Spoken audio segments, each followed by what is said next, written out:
Dengan cara primitif seperti ini, tidak mungkin bisa menghasilkan kopi yang enak. Satu kalimat ini mengubah hidup saya sepenuhnya. Sebagai influencer kopi dengan 1 juta pengikut di Instagram, saya sangat percaya diri. Feed Instagram saya penuh dengan latte art yang mewah dan mesin espresso seharga puluhan juta rupiah. Saya hanya mereview biji kopi premium dari kafe-kafe terkenal dunia. Indonesia bagi saya hanyalah pemasok biji kopi murah. Gelar sebagai negara penghasil kopi terbesar keempat dunia pun tidak berarti apa-apa. Melihat warung kopi pinggir jalan yang menyeduh kopi dalam kondisi tidak higienis, saya menggelengkan kepala. Pantas saja negara berkembang, begitu pikir saya dengan sombong. Prasangka ini terhubung dengan luka masa lalu saya. 5 tahun lalu saya menjalankan kafe lokal kecil. Saya ingin membuat kopi yang otentik dan penuh makna. Namun kafe saya kalah dari waralaba besar dan akhirnya tutup. Sejak saat itu saya percaya bahwa untuk sukses harus ada kemasan mewah dan citra merek yang kuat. Suatu hari saat syuting konten kekinian di kafe mewah tepi pantai Bali, saya mencari materi video berikutnya. Sambil menjelajahi gang kecil, saya melihat pemandangan aneh. Seorang penjual warung kopi menuangkan bubuk kopi langsung ke air mendidih. Tanpa filter, tanpa mesin, tanpa apa-apa. Ini benar-benar tidak profesional, tapi mungkin bisa jadi konten menarik untuk pengikut saya sebagai pengalaman budaya lokal. Dengan pikiran yang ringan, saya mengarahkan kamera ke arahnya. Penjual warung itu tersenyum ramah dengan wajah berkerut dan menyodorkan secangkir kopi kepada saya.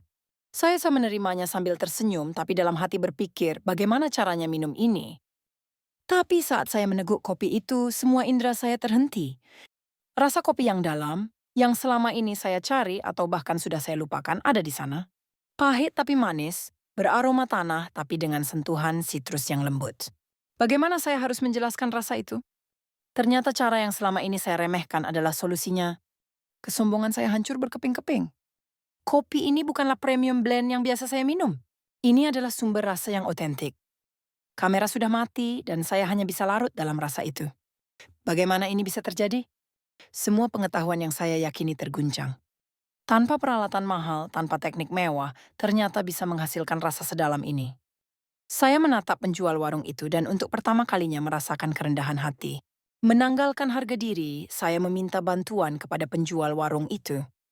Namun pertanyaan-pertanyaan rumit ala barat tidak bisa dipahaminya. Dia hampir tidak bisa berbahasa Inggris, sementara saya sama sekali tidak tahu bahasa Indonesia. Sebagai gantinya dia memberi isyarat agar saya duduk di kursi sebelah. Lalu menuangkan kopi ke piring dan meletakkannya di hadapan saya. Aneh, kenapa kopi dituang ke piring? Saya bingung tapi mengikuti apa yang dia lakukan. Ternyata menyeruput kopi dari piring.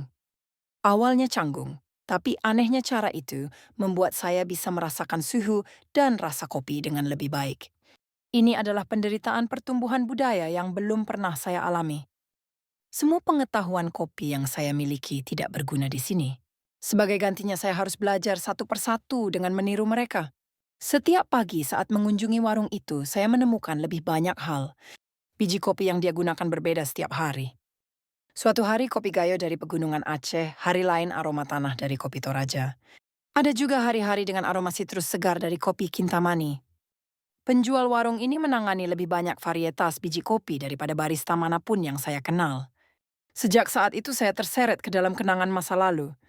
Momen-momen saat saya membuat kopi di kafe yang bangkrut itu berkilas balik seperti film. Saya sadar bahwa karena terlalu terobsesi dengan mesin mahal dan interior mewah, saya melupakan komunikasi manusiawi yang sesungguhnya dalam secangkir kopi. Penjual warung itu selalu menyodorkan kopi dengan senyuman cerah. Dalam senyuman itu tidak ada perhitungan untuk meraup keuntungan. Hanya ada keinginan tulus untuk berbagi kopi yang enak.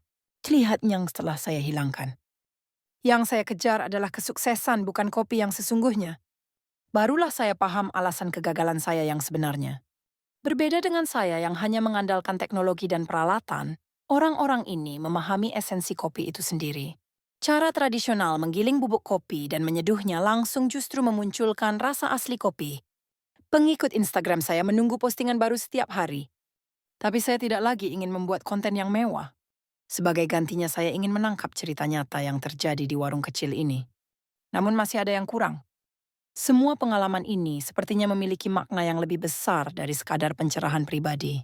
Rasanya seperti mencari potongan terakhir puzzle. Tepat saat itu, sosok yang tidak terduga muncul di hadapan saya. Joko Widodo, mantan Presiden Indonesia, dia mendekati warung itu sendirian tanpa pengawal dan memesan secangkir kopi dengan santai. "Permisi, apakah Anda dari Amerika?" Ketika dia menyapa saya dalam bahasa Inggris yang fasih, saya sangat terkejut. Dia memperkenalkan diri sebagai pecinta kopi dari desa, tanpa menyombongkan jabatan politik atau kekuasaannya. Saya tumbuh besar dengan minum kopi warung seperti ini sejak kecil. Bahkan setelah menjadi presiden, ini adalah rasa yang paling saya rindukan. Kata-katanya terasa tulus. Dia mulai menceritakan sejarah kopi Indonesia kepada saya. Tentang budidaya kopi yang dimulai sejak zaman kolonial Belanda ratusan tahun lalu. Tentang cerita rasa unik yang diciptakan oleh tanah dan budaya yang berbeda di setiap daerah. Teknologi hanyalah alat. Rasa sejati kopi tercipta ketika teknologi, budaya, dan alam menyatu. Mendengar penjelasannya saya mulai memahami. Kopi Indonesia yang selama ini saya anggap sebagai biji kopi murah ternyata mengandung sejarah ribuan tahun dan kesadaran komunitas. Kopi yang Anda minum ini bukan sekadar minuman. Di dalamnya terkandung keringat petani, anugerah alam, dan kebijaksanaan komunitas. Joko Widodo berbagi cerita ini dengan mempertaruhkan posisi politiknya. Dia berbicara tentang estetika kelambatan, tentang koeksistensi dengan alam, tentang nilai-nilai yang telah dilupakan masyarakat modern.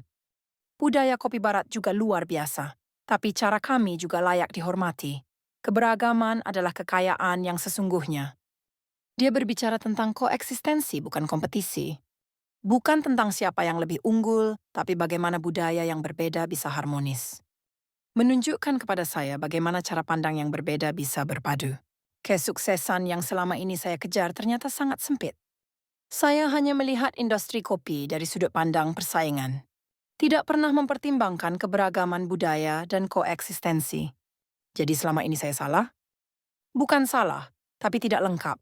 Keahlian Anda juga berharga, tapi jika digabungkan dengan perspektif baru yang Anda temui di sini, akan menjadi lebih kaya. Kata-katanya menghibur saya. Bukan menolak masa lalu saya sepenuhnya, tapi memberi kesempatan untuk menafsirkannya dari sudut pandang baru. Setelah percakapan dengan Joko Widodo, saya mulai melihat budaya kopi Indonesia dengan mata yang benar-benar berbeda. Kegiatan yang dilakukan penjual warung itu setiap pagi kini terlihat sama sekali berbeda. Dia tidak hanya menjual kopi, tapi menciptakan ruang komunikasi komunitas lokal. Mulai pukul 6 pagi, orang-orang lingkungan mulai berkumpul satu persatu. Pekerja kantoran, pelajar, sopir taksi, ibu rumah tangga berkumpul di sekitar warung kecil itu. Mereka minum kopi sambil saling menanyakan kabar, berbagi berita lingkungan, kadang curhat tentang masalah mereka. Ini bukan sekadar kedai kopi, ini komunitas sosial kecil. Saya tepuk kau. Kafe yang dulu saya kelola memang mencoba menarik perhatian dengan interior unik dan menu khas. Tapi tidak berperan menghubungkan orang satu sama lain. Pelanggan hanya datang, foto untuk Instagram, lalu pergi. Komunikasi sejati tidak pernah terjadi. Nama penjual warung itu adalah Bapak Sunarto. Dia sudah menyeduh kopi di tempat ini selama lebih dari 30 tahun. Tangannya kasar karena jejak waktu, tapi cara menangani kopi seperti seniman. Bapak Sunarto menggunakan biji kopi dari daerah yang berbeda setiap kali. Kopi Gayo dari Aceh memiliki ciri rasa yang dalam dan kental. Kopi Toraja dari Sumatera istimewa dengan aroma coklatnya. Kopi Kintamani dari Jawa kaya aroma buah. Kopi dari Flores memiliki aroma bunga yang lembut. Tanah dan iklim setiap daerah berbeda, jadi rasanya juga berbeda. Seperti setiap orang memiliki kepribadian yang berbeda. Mendengar penjelasan Bapak Sunarto, saya sadar bahwa Indonesia memiliki sumber daya keberagaman kopi yang lebih kaya daripada negara manapun di dunia.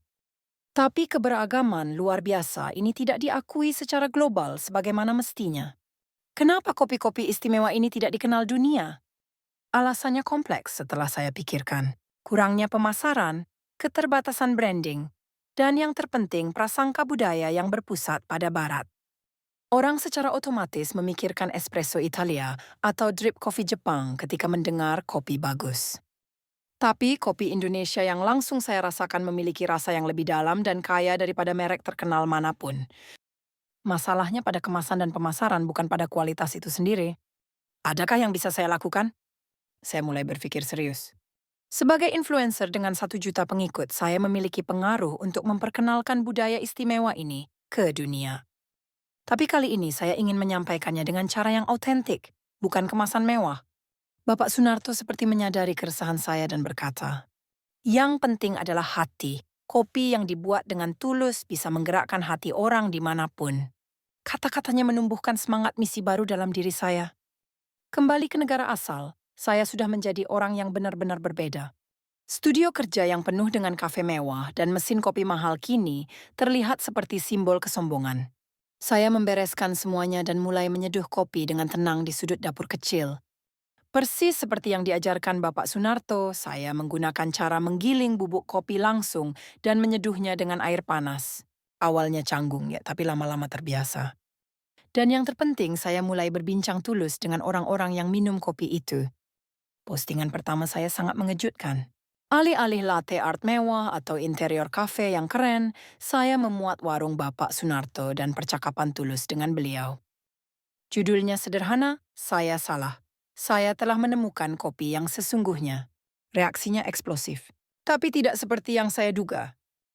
Beberapa pengikut menuangkan kritik seperti sangat mengecewakan. Bukan konten berkelas rendah seperti ini yang kami inginkan. Jumlah pengikut pun awalnya turun drastis. Tapi bersamaan dengan itu muncul reaksi yang benar-benar baru. Komentar-komentar seperti tersentuh dengan cerita yang autentik. Saya juga ingin mencoba kopi Indonesia. Saya jadi merefleksikan prasangka terhadap budaya, mulai bermunculan. Yang paling berkesan adalah reaksi para ahli kopi lainnya.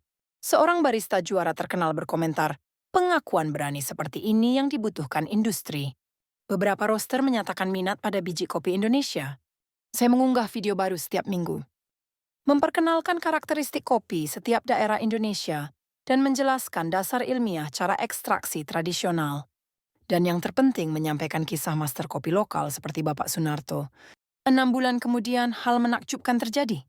Sebuah rantai kopi terkenal Amerika mengumumkan kolaborasi dengan merek kopi Indonesia. Mereka bilang video saya menjadi pemicunya. Beberapa kedai kopi khusus juga mulai menambahkan biji kopi Indonesia ke menu mereka. Tapi momen yang paling membanggakan adalah terpisah. Suatu hari seorang pecinta kopi muda mengirim pesan kepada saya. Setelah melihat video Anda, saya pergi ke Indonesia. Saya bertemu Bapak Sunarto dan belajar kopi. Dan saya sadar bahwa kopi bukan sekadar minuman, tapi budaya. Pesan-pesan seperti ini semakin bertambah dan saya yakin bahwa saya sedang berjalan di jalan yang benar. Setahun kemudian channel saya berubah total. Jumlah pengikut berkurang dari awal, tapi partisipasi dan loyalitas jauh lebih tinggi.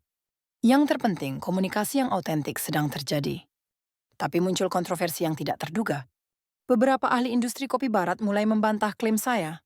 Kritik seperti kurang bukti ilmiah bahwa cara ekstraksi tradisional lebih unggul, hanya pemasaran yang mengandalkan daya tarik emosional bermunculan. Terutama seorang dokter dari Institut Penelitian Kopi terkenal secara terbuka menantang saya. Mari kita lakukan blind test sesungguhnya. Mari kita verifikasi secara ilmiah apakah cara tradisional Indonesia benar-benar lebih unggul daripada metode ekstraksi modern. Ini proposal berbahaya. Jika kalah dalam tes, semua yang saya bangun selama ini bisa runtuh. Tapi saya percaya pada ajaran Bapak Sunarto. Kopi yang dibuat dengan tulus bisa menggerakkan hati orang dimanapun. Hari tes, ahli kopi dari seluruh dunia berkumpul. Bahkan disiarkan langsung secara real time. Dengan tangan gemetar, saya menyeduh kopi persis seperti yang diajarkan Bapak Sunarto. Cara sederhana menggiling bubuk kopi dan menyeduhnya dengan air panas. Lawan menggunakan mesin espresso tercanggih dan peralatan pengatur suhu yang presisi. Secara kasat mata saya terlihat sangat tidak menguntungkan. Hasil tesnya mengejutkan. Dalam blind testing para ahli, kopi saya mendapat skor lebih tinggi. Tapi yang lebih penting adalah alasannya.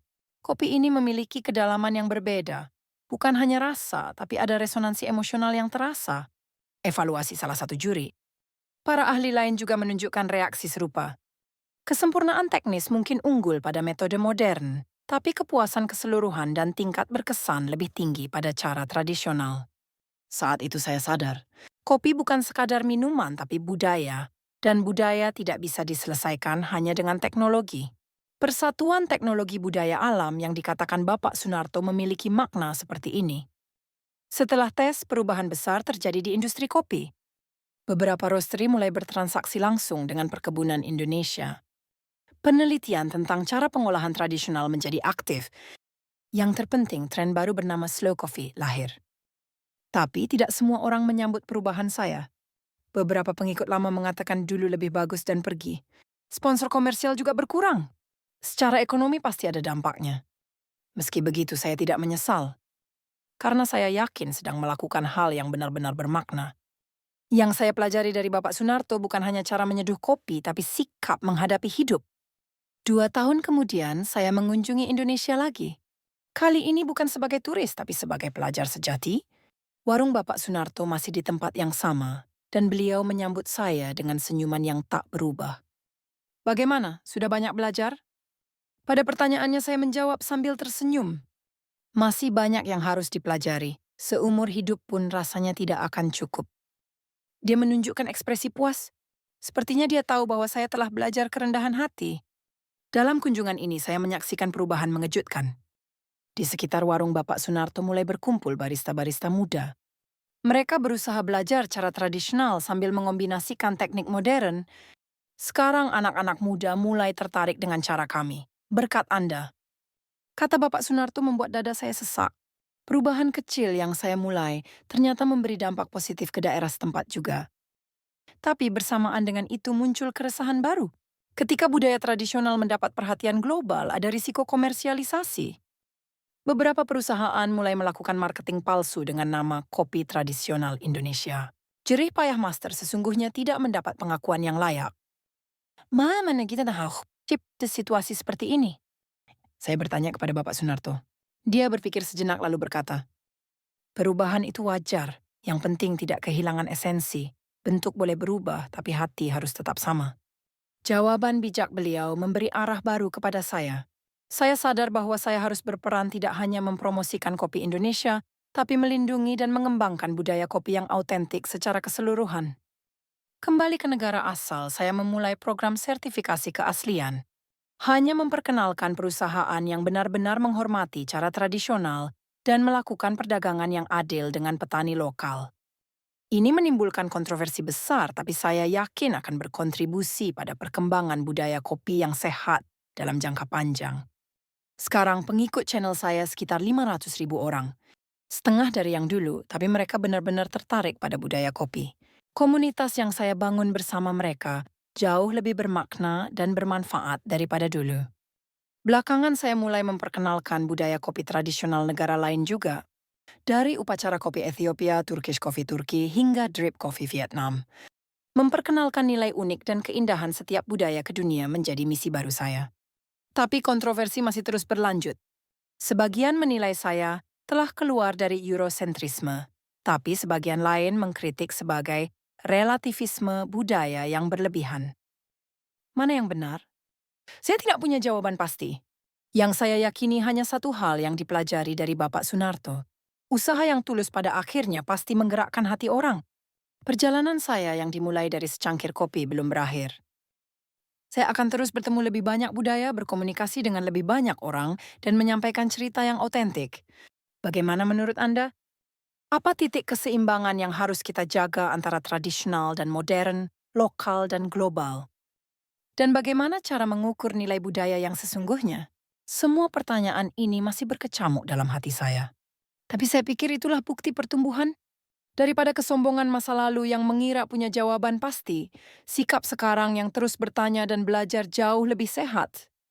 Bapak Sunarto pernah berkata, budaya yang otentik tidak akan pernah hilang. Tidak ada yang tahu kemana cerita yang dimulai dari warung kecil Bapak Sunarto ini akan berujung.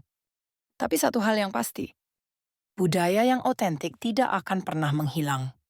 Setiap pagi sambil minum kopi saya berpikir, hari ini juga pasti ada orang yang bertemu budaya baru, mendobrak prasangka, dan menemukan nilai yang sesungguhnya. Dan saya percaya perubahan-perubahan kecil itu berkumpul dan membuat dunia menjadi tempat yang sedikit lebih baik. Cerita apa yang terkandung dalam secangkir kopi Anda?